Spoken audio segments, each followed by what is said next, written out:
Hey photographer, it's Michelle. In this video, I want to talk about instantly ways that you can make your images a little bit more creative, a little bit more visually appealing, especially if you feel like you've been in a rut. This might just spark some interest and some inspiration, hopefully, for your photographs.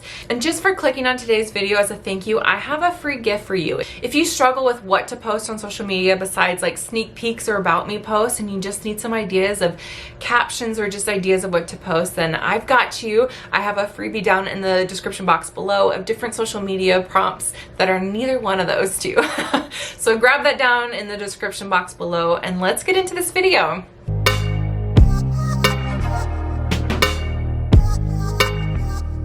As photographers, it's easy to get in a rut or feel like it's hard to spark creativity sometimes, especially if we're photographing a lot. And when we're photographing for clients, especially portrait work, at least I find, we're always pleasing the client, and I get stuck in the same kind of rut where I'm taking the same angles, same photographs, and I get a little bored. So there's a couple different things I always go to when I want to make the images a little bit more appealing, more visually interesting, and they're kind of my go-tos when I'm feeling like I'm getting the same look over and over. So the first tip I have for you to instantly make your images creative is to add foreground to your images. So meaning you can grab a prism, which is a glass. Yes, I have one here.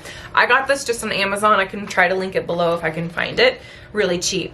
But this prism here, and if you hold it up to the lens, which I'll try to even do on this one, you can kind of see it makes a cool like glass kind of reflection. And so I'll post some pictures as well as when I've used it so you can see examples. But I like to post, especially if I got cool light reflecting in and I hold it up to the lens and images, and it just creates a cool look. You can also do this with a plastic bag, or my favorite, which is flowers and leaves. I'll just like pick a leaf or pick a flower and I'll hold it up to the camera if I don't already have some that I can use. And it just creates more visual interest because we have layers into the photograph. So we have the foreground of what's closest to the lens, and then we usually have our subject, and then we have hopefully some foliage or whatever the background is. So we have layers, and it creates more visually appealing, interesting photograph, right? Because it just adds a different element. It just makes the image look a little bit more 3D instead of 2D when you add different elements in foregrounds and backgrounds.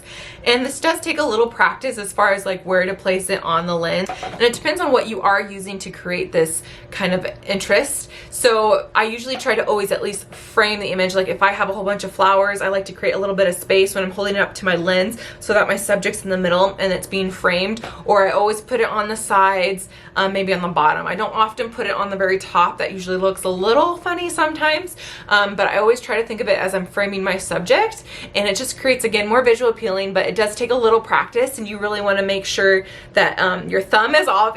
I should say that. It sounds very common sense, but just be careful of your finger and thumb in the lens as well. And even sometimes if you have the lens, the camera here, and you're pulling it out, sometimes will help too, instead of like right next to it. But you can get practice with different distances and how far in and out. And then especially if you have a prism, the glass, you're gonna have to play with how the light is reflecting everywhere as well. So just again, have fun with that. Have fun with the light reflections. Have fun with creating foreground in your images. The second thing I love to do is play with light, of course. As photographers, we always have different lightings that we can do. And one of my favorites to use for a more editorial look is full sun. And what I mean by full sun is meaning that the subject is looking right into the sun. They're like full sun, and I'm shooting at them with the sun in their eyes. Now, hear me out before you write that off. So ways to make this actually work. Again, I'll post some images up to explain what I'm talking about. But I like to wait until the sun is very low in the sky. I usually wait till like 30 minutes before sunset to do this, so it's very soft. And then I also know I'm going for a more editorial look, so this is going to be maybe a more serious image. And what I also like to do is really be careful about the shadows on the face, because depending on how high that sun is, it's going to cast shadows on the face, right? So what I like to do is tell my subjects or tell my client to put their chin up just a touch. We don't want to be looking up their nose, but just instead of here, just have them up a little bit and then give them a serious face. And it's like an instant editorial look, right? Instead of here, then we're like here. And then it gives them like a cool vibe, and they can't help but want to be more serious with their like chin slightly up.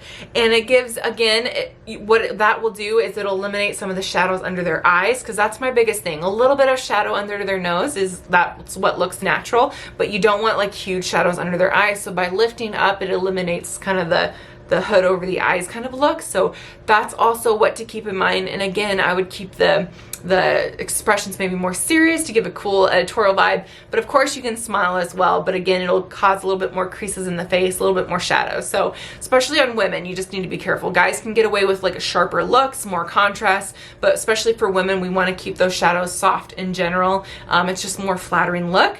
But if done right, it's such a fun look, and it's such a fun way to, like, even if we're doing the same pose, if we have a different lighting, it instantly creates variety in the gallery. So I really like to make sure, and I always tell the girls, because it's true, that they look really tan when the sun's on them. And then of course, change your settings on your camera to compensate for this. Make sure you're probably going to use a much higher shutter speed or a much lower ISO in order to get their skin tones to match with the full sun on them, because it's full sun, so it's going to be brighter. And the third creative idea I like to do to give my images more variety is do what I call the blogger posing, or the lifestyle posing, or influencer posing, if you will. That's probably the best word for it, is influencer posing.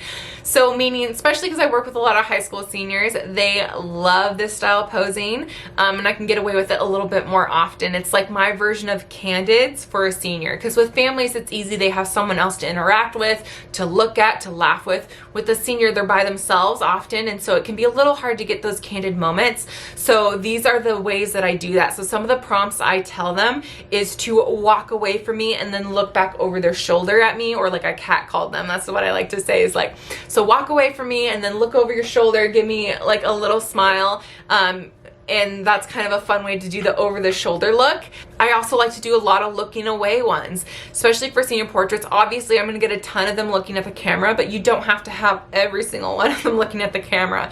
You can have some of them looking down or some of them looking off. You definitely want to get the majority of their face though when they're looking off, so you don't always want to do like a direct profile. I always tell them to cheat kind of that way. So if I'm photographing where you are right now on the camera, I'll have them look off slightly this way so I can still see their face versus here.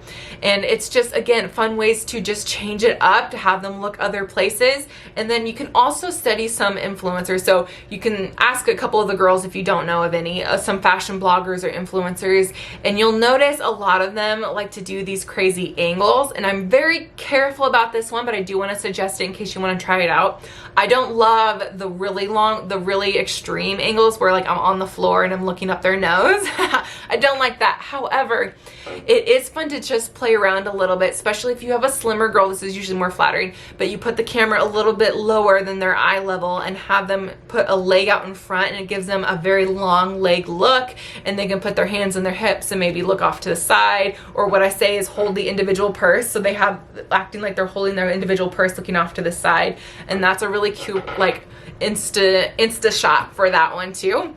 Again, like I said, I always am still conscious of the body type in front of me. If I have a curvy girl in front of me, that doesn't always look the best. So I don't want to, I mean, ultimately I always want my client to look their best. So I'm only going to do those in the times where I think works well. And if they have like a cool shoe or something that would like show off really well, or a cool pant or something. So there are different things I look for when I do that. But again, it's just different angles, different posing, different where to look that adds variety to your shot versus the standard hand on hip, eyes to camera, right? So we want to keep it going. Plus it's fun for the girls because they feel like they're a little bit of an influencer for the day as well. So my senior clients love shots for that. They want to look like they're not meant to look at the camera, you know? So if you want to do some research, look up some popular influencers, kind of look at their fashion, their posts, their blogs and stuff, and then just pick one or two poses to try and notice the camera angle. And I will say a lot of these influencers are taking pictures on their phone, and just keep in mind our phone is a wider angle than our camera lenses usually.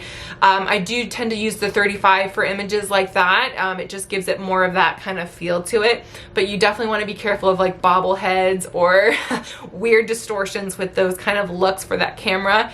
Ultimately, we still want to create beautiful portraits, but don't feel scared to try a few things up that are a little different than maybe what you're used to. So the 3 different ways that I use to create more visually interesting photographs is 1, I create foreground in my images, whether it's a flower, leaf, prism, something to go by the lens to create some more visual interest. Number 2 is full sun. I like to experiment with different lighting scenarios always, and this is very different than my typical style, which is usually backlit. So full sun is just a beautiful way to add variety.